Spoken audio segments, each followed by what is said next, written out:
A Bloody Roar fanzine just came out called Defenders of the Legacy, and for it, I wrote something, but I also produced a couple of music tracks. And for this video, I figured I'd do a little bit of behind the scenes talk about the creative process for that.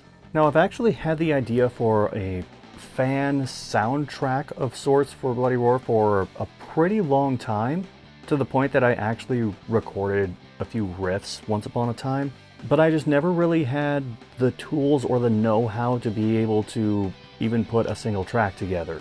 Also, I wasn't good at composition. Arguably, I'm still not good at composition.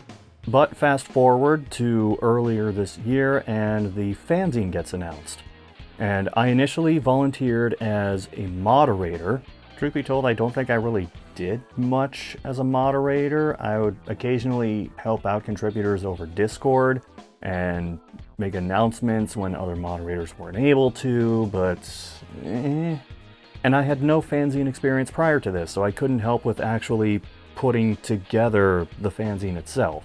But I did agree to contribute a writing piece, which was on the Bloody Roar 1 character poll that Aiding did to a primarily Japanese audience. And then, despite being worried about getting in over my head, I remembered some of those riffs that I recorded once upon a time, and I said, you know what? I'm going to try and contribute a song or two. And then I wound up being the only person contributing music. And later on, there was an interest check that came out where one of the things that people were looking for, other than art and writing, was music. It was like one of the higher rated things. So yeah, no pressure. Now the first thing I did once I realized I'd fully committed to doing this was take stock of all the things that were working against me. I actually own a somewhat wide variety of instruments. I have, well, sitting in that corner is a didgeridoo.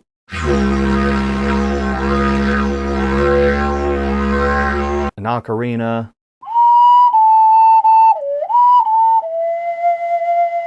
I also own a trumpet, the same one I've been playing since, I think, 5th or 6th grade.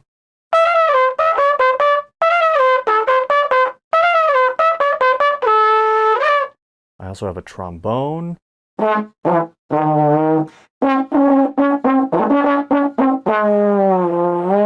A recorder. I just recently got a kalimba.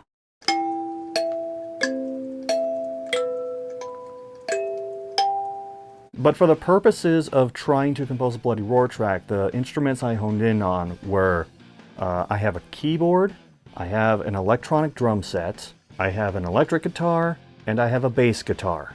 For all of those, I have a Focusrite Scarlett USB audio interface, so I would be able to plug those instruments into that interface and then record stuff directly to my computer. So, problem number one, most of my equipment is pretty old. My Ibanez electric guitar is, I don't know exactly how old it is, but it's definitely more than 12 years old. It's at the point where, like, if I play it for X amount of minutes, it'll start falling out of tune.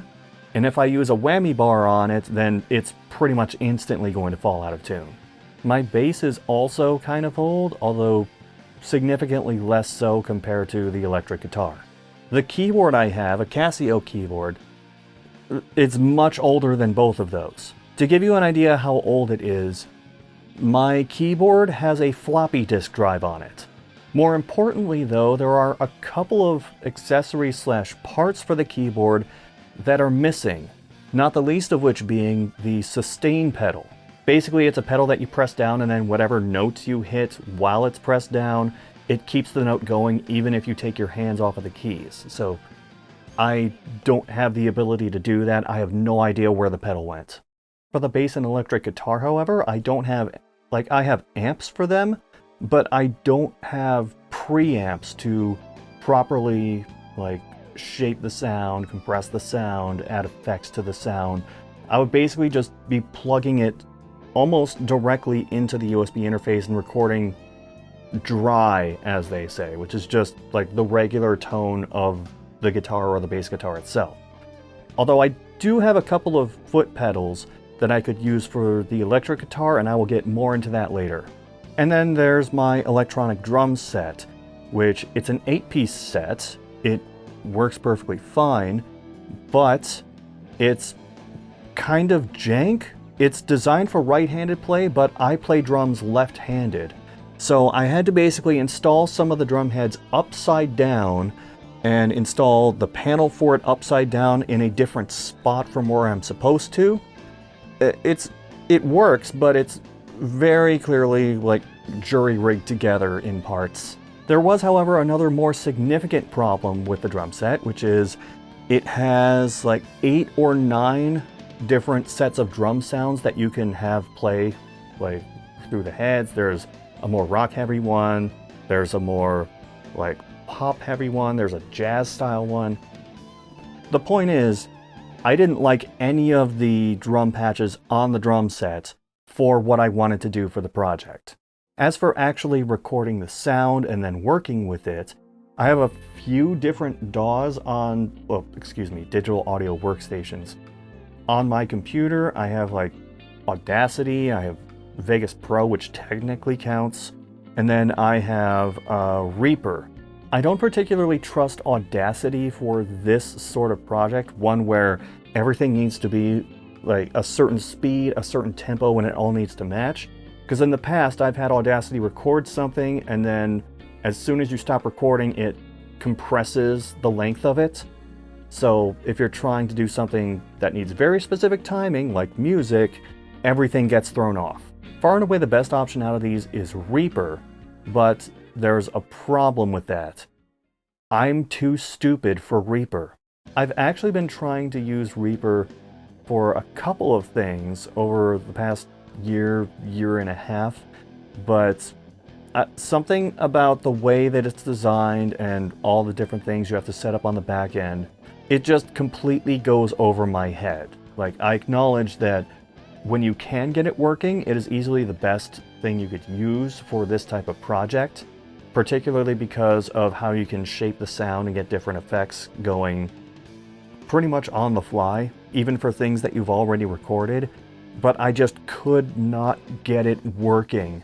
The only thing I did get working properly for Reaper was I got it set up so that I could tune my bass guitar and electric guitar with it, which leaves Vegas Pro, which is right back here.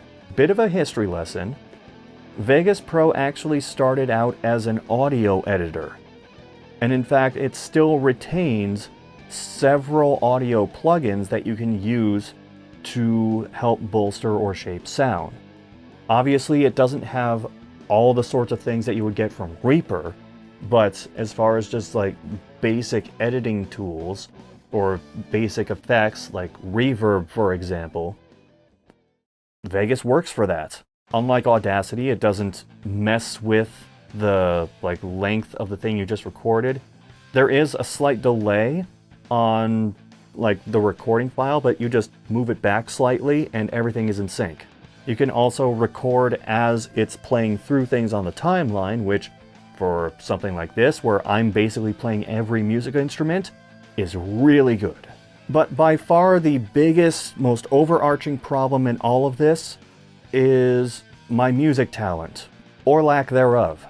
If you've seen any of my strumming the bass line videos on this channel, there are a few dozen of them, you can tell that I'm at least decent at bass guitar.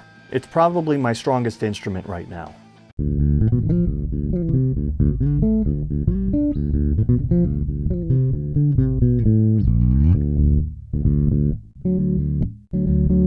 Drums, I would say I'm at least passable on them.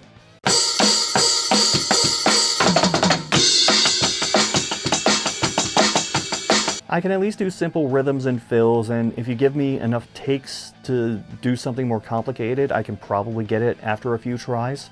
Electric guitar, which is arguably the most important instrument for something like this, I'd say I'm below average.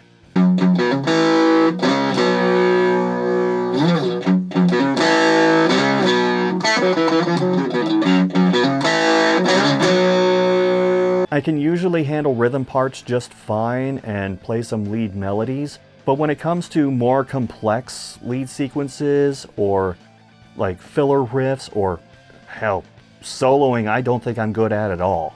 Either playing solos or composing solos. So that's arguably my biggest physical limitation, is I'm just not that good at electric guitar. Keyboards, however, I am absolutely terrible at.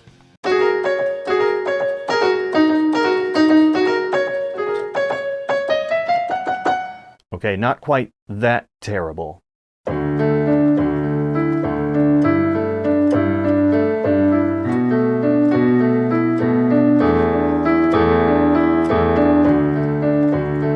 And in fact, the biggest mental hurdle throughout all of this process was just realizing I'm not anywhere near as good as Takayuki Negishi.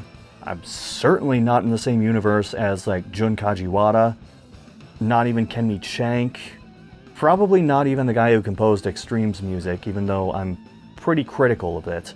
Also, anything I compose for this is probably not going to end up sounding quite like a Bloody Roar track. My tendencies for music composition are not the same as the people who did the Bloody Roar music, and my influences are definitely not the same as the people who worked on the Bloody Roar music.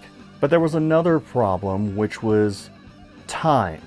Making sure I had time to do this. Technically, work on this started months ago, and there were regular check-ins where you could show just any amount of progress on what you were working on. But I still had my day job, I still had all my other obligations that I don't talk about on this channel. I still had my videos that I was working on. I was working on SC on Shenmue the entire time through this, and that was an absolutely massive I think that's the longest video I've ever made, actually. But enough about the problems, let's talk about some of the solutions to the problems. First of all, for recording the bass guitar, it actually has a pretty good sound when you're just recording it dry. The way that the bass sounds in my strumming the bassline videos, that's just straight bass guitar to audio interface recording. There's no additional effects added to it. For the electric guitar, however, obviously you need something for that if you want to have the distortion guitar sound, because you plug it in raw, it's just going to sound completely clean and not right at all. Fortunately, I do have a couple of pedals that I could use for this. So I had a distortion pedal and I had a reverb pedal. So I would plug the guitar into the distortion pedal, feed that into the reverb pedal, and then feed the reverb pedal into the audio interface, and then I could further shape the sound using effects in Vegas. Okay, I gotta talk about this for a moment. This pedal's fine. This pedal, the Behringer Reverb Machine RV600, huge pain in the ass. These pedals will typically have power supplies you can get with them. I have the one for this one. I don't have the one for this one, but for pedals like these, you can stick a 9-volt battery in them. And I actually did that for this one, even though I had the power supply, just because I didn't have available outlets. And one 9-volt battery got me through the entire song recording and composing process for this pedal. This pedal, 6 9-volt batteries. And every time you change the battery in this, it's way easier in this. This one you have to take a pen, jam it into this peg on the side, jam it into this peg on the side, pop the entire switch off of the foot pedal, go inside, change out the battery, take the switch again, line it up just right. And oh yeah, as you're trying to push the switch back into place, these pegs are sticking out. So you have to push both of them in and force the switch over the top of them. I don't know if this is still sold in music stores anymore, but if it's not, good. And just for reference, I talked about how much of a pain in the ass changing a battery was in this. Here's how you do it with the Boss. There's a little thing on the front. You just unscrew it a little bit. And then, bam, you can change the battery. You don't have to take off the entire switch. It's just unscrew this one thing, change the battery, screw it back in place, and you're good. Sorry, I spent so much time talking about pedals, I forgot what I was going to talk about next. Now, as for the drums, like I said, I didn't really like the sound for that. And I asked one of my old bandmates, like, if he had any advice, and he recommended me a program called Easy Drummer 3. It's something you do entirely on this computer. Easy Drummer 3 has way more instrument sounds on it than my regular ass drum kit could ever hope to have. But aside from just having a crap ton of different sets of drums that you can choose from for a wide variety of different styles of music, you could also very finely adjust how each individual part of the drum set sounds. And I tend to be a control freak with this sort of thing, so I was fiddling with that for days on end. It also allows for a variety of ways to interact with individual pieces. For example, a hi-hat. It has an open sound, a closed sound, and then several partially open sounds. It has sounds for hitting the tip of it, hitting closer to the bell of it. A wide variety of things that I could not necessarily do if I was just on that electric set. It also has a composition tool of sorts.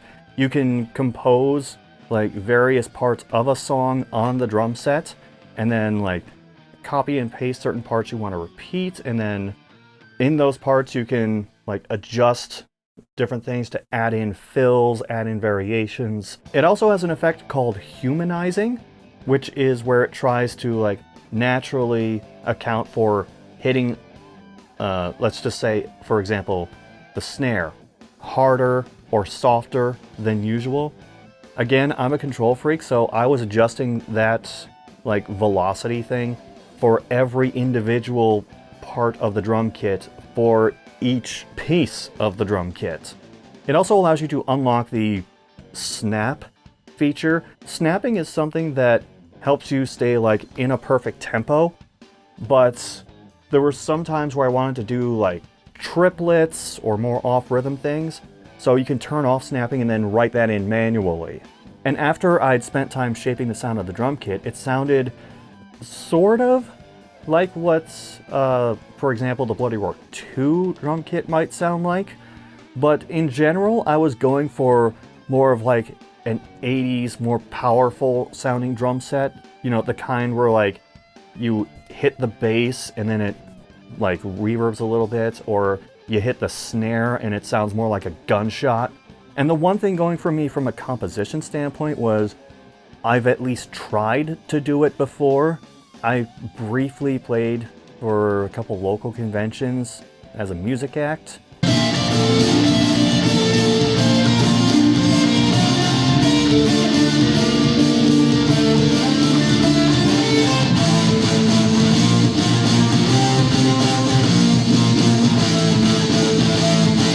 And then even further back than that, when I was in high school, I got this program called Cakewalk Music Creator, and that's allowed for MIDI composition.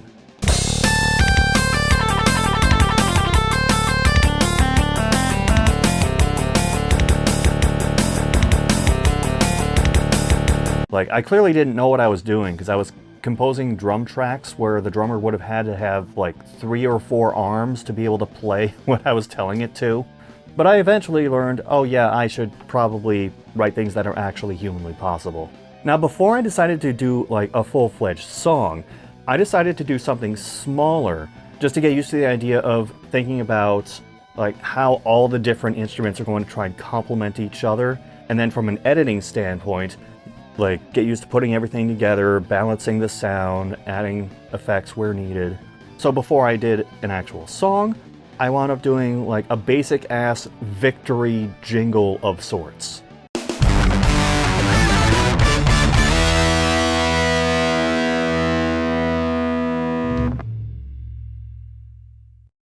Then I got to the actual song, which I decided to do one based around Marvel/Shina, because I'm that predictable.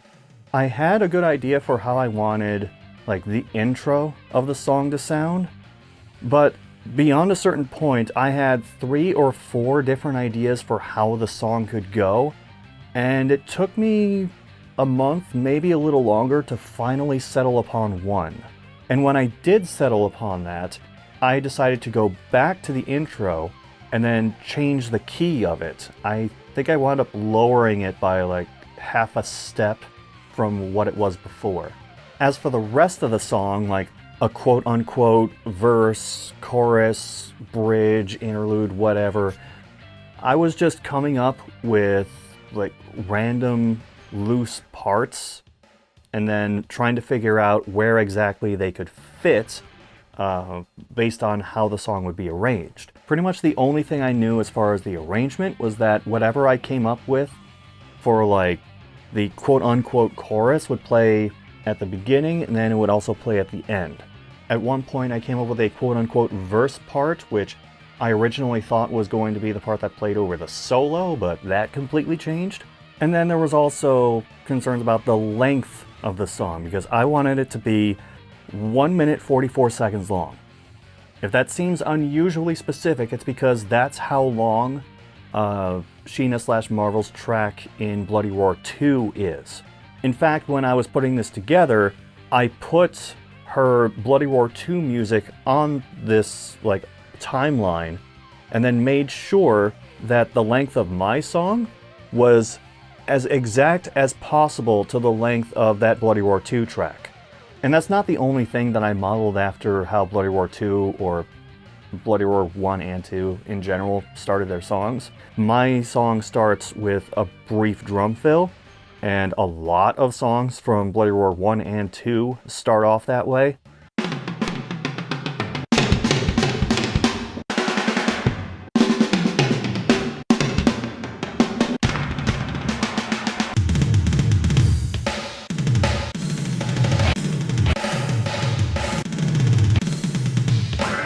There's a part in the middle of my song where it's just the drum playing. That's also a reference to Marvel's Bloody Roar 2 track.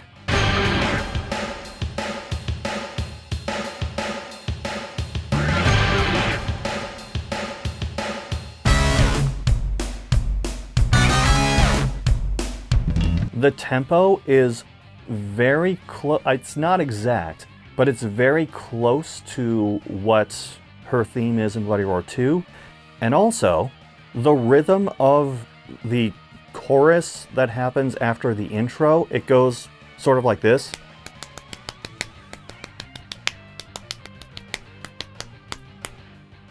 That is the same rhythm that is in like the first part of Marvel's theme in Bloody Roar 2.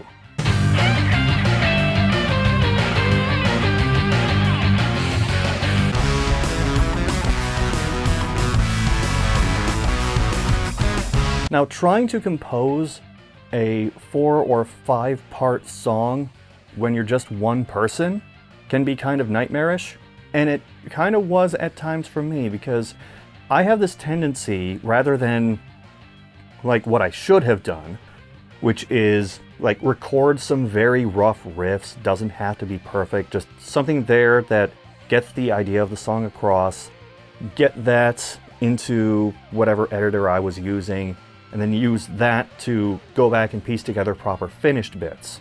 Instead, I'm the kind of guy who just hears the song in my head, like the full, complete version in my head, and then tries to translate it directly from that. So what I actually did first was I composed the drum track first.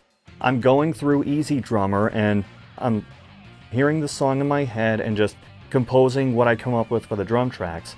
And because Easy Drummer has that thing where you can like have individual chunks for different parts of the songs and you can move them around relatively easily, it was actually simpler to do it that way than it might have been if I was using something else. From there I recorded the bass guitar because that's my strongest instrument, so that didn't take particularly long to get down. And then I went back and I recorded the rhythm guitar. Also, as someone whose main instrument is bass guitar, it's really hard to show restraint and not overdo it on the bass. Like, you're lucky I didn't include a 30-second bass solo in the middle of this. So I got the rhythm guitar, and then I had an overlapping rhythm that I also recorded. And then from there I had to record the lead guitar, and then the very last thing I recorded was the solo section.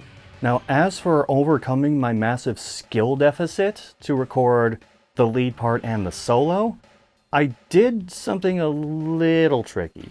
What I wound up doing was I incorporated like stops or pauses into like intermittent parts of what I was playing, because anytime the sound just stops, that's an opportunity where I can start a new recording, get a clean, proper take of that, then splice that, place it back in the main timeline, and then it sounds like I played it fine the whole way through. If you've been on YouTube long enough to see videos like, I think it was Lhasa posted like hyperactive or amateur videos where he can't beatbox, but he splices together himself making the individual sounds to make it seem like he does, or splicing together him playing individual notes on a piano in such a way that it becomes like a full-fledged song. This is like a far less extreme version of that. And another thing is these recordings took place over the course of several days. I was just basically doing this whenever I had a little bit of free time that I wasn't dedicating to my other huge projects. So in order to make sure that the sound didn't change on the guitars like across different recording sessions, number one, and this should go for anything you're doing musically, always tune your instrument beforehand. But number two, I took photos of the settings on the foot pedals and the settings on the audio interface, and I had a notepad with numbers for what the input and output levels were on my computer as far as the recording settings, just to make sure that things didn't suddenly get louder or softer or more or less distorted or have more or less reverb from a take-to-take basis. And my bass guitar and electric guitar have individual knobs and like switches on them that can also affect the sound. So I went into Notepad and I took note of all of those settings as well. For the solo, there was actually something I wanted to do for it that I had never done before, and that was a tapping sequence.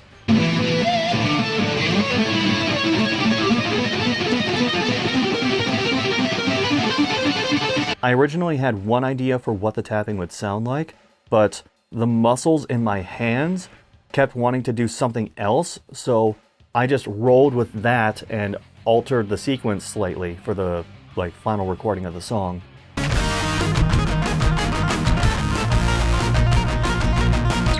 So once everything was recorded, I had to get everything mixed. Mixing is just the stage where you go back to all the different instrument parts and basically adjust the volume on them until A, the audio is balanced, and B, the audio is not peaking. Peaking meaning it's going louder than the set threshold that it's supposed to go to. And if it does peak, that can cause the audio to clip and distort, and you really do not want that. That was somewhat challenging for me because, like I said, I play bass guitar, I have a bit of a bass bias.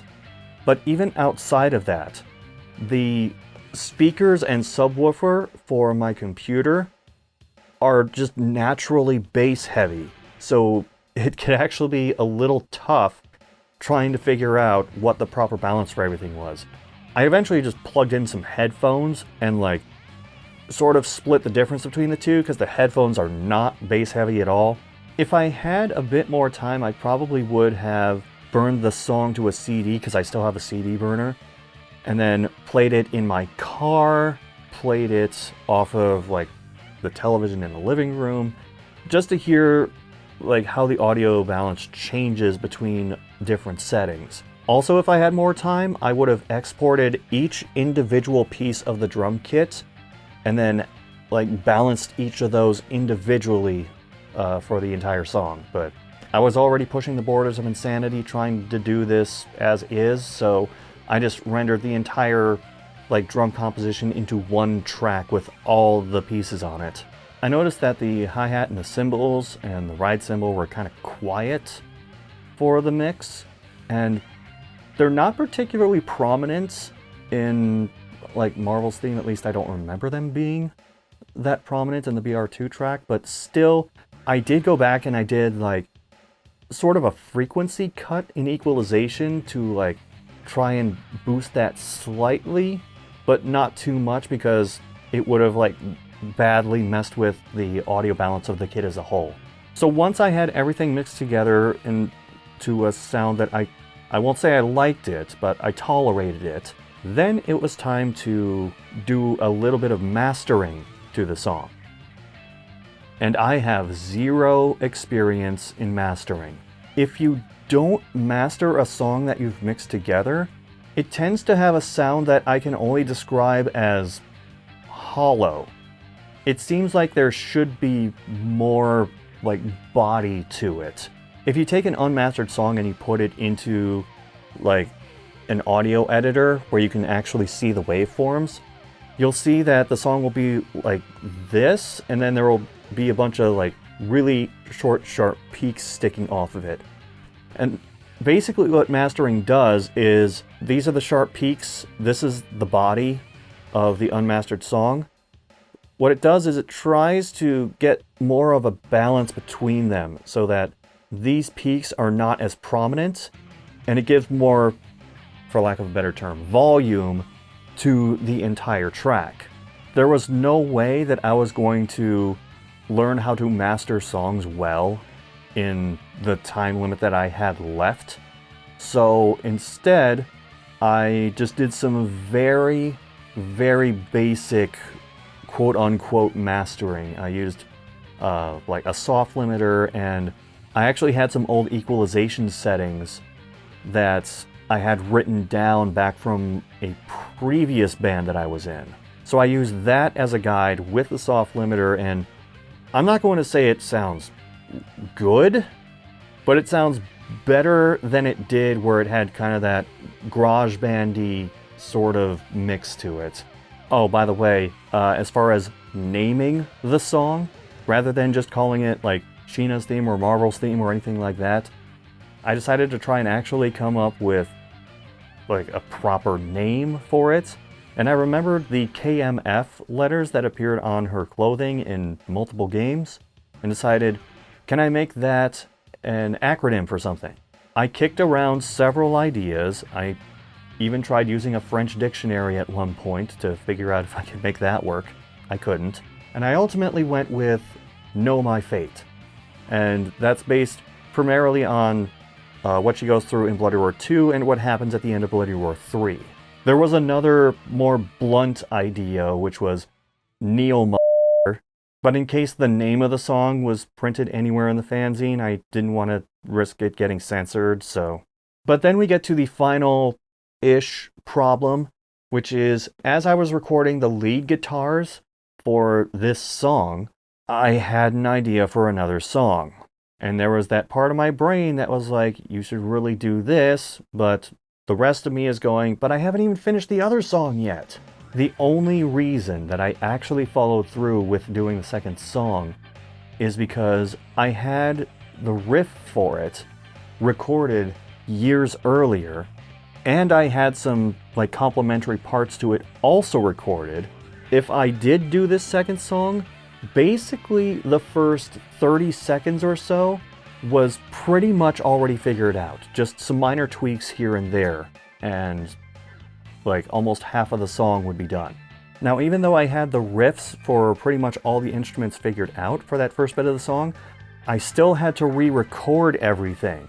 So I had to listen to what I did before, figure out how to play it again. And there was a particular part in the song that I wanted, which was like the tones in the background. For those, I was going for like, I've worked in a couple of offense environments, and like there will be like a PA announcement, and there's usually like a tone or some very short jingle that happens before a person starts talking.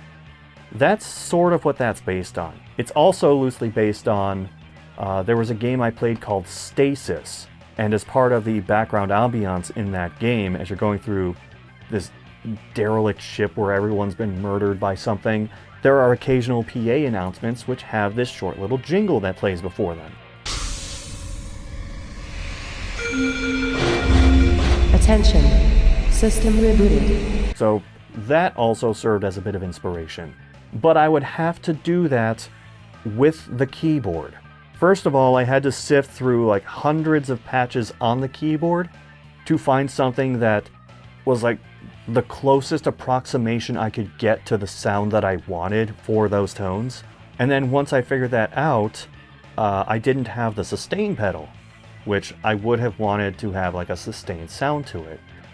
So instead, I just wound up holding down all the keys as I played them. And then I recorded like the 3 main tones. And in a separate recording, I recorded the multi-note chord. And for that, I played it really hard and then just let the recording go for a really long time as the volume went down. And then I took that recording, put it in here, cut off the end at a certain point, and then put a fade going back to the loudest point of the note, and then I reversed it. And then after that, I added a little reverb to it, and that's how you get that sound that sort of like trails off afterward. If I were better at keyboard, I might have done more than just like those few notes and a chord, but I'm not. As I'm doing this second song, the deadline for like all submissions is coming up. But I did get a little good news, which was the deadline actually got extended by like 6-7 days.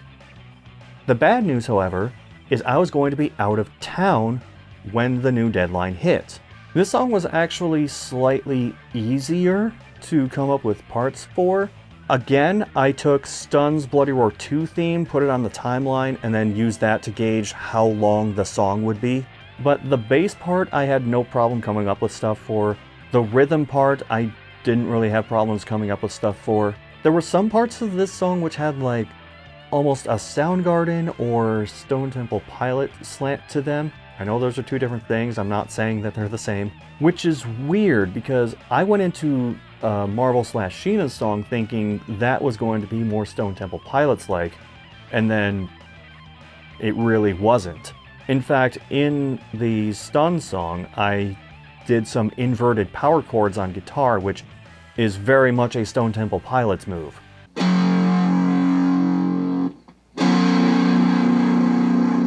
As part of the solo in the Stun track, this was the hardest thing to do for the entire song. There's a speed picking sequence. And it's not just speed picking one note, which I can do that just fine. It's speed picking like a sequence of notes that's gradually going up the guitar. And that took an absurd amount of takes. It actually took so long that my hands were starting to hurt. My fingers were hurting from going up the strings on the guitar. And then my other hand, well, my wrist was hurting because of trying to do the speed picking. It probably would have been slightly easier if I had like a smaller pick. For guitar in general, I use these. These are Dunlop Gator Grip style picks.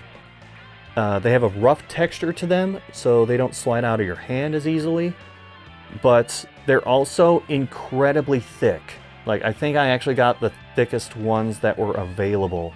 Other guitar picks are usually thinner than this, which would probably make things like speed picking a little easier. It's just smaller picks constantly slide out of my hands, especially if they don't have this texturing to them. But then right after the speed picking sequence, there was also a few notes, the last one of which ends in a pinch harmonic, which is something that I barely know how to do.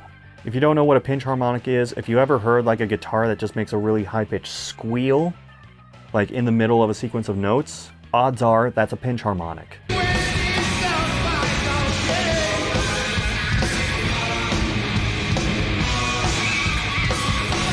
And I remember when I was recording this, I would like play the first couple of notes and then try to do the pinch harmonic, and it would take me like 11, 12 tries before I would just be able to get one that sort of sounded okay.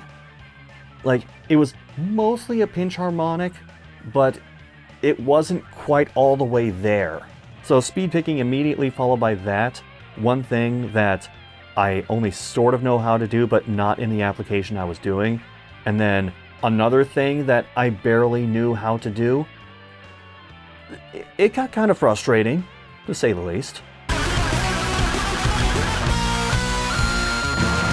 But that finally got done. I went through the same mixing and mastering fiasco that I did with the previous song, and did manage to get that one submitted in time.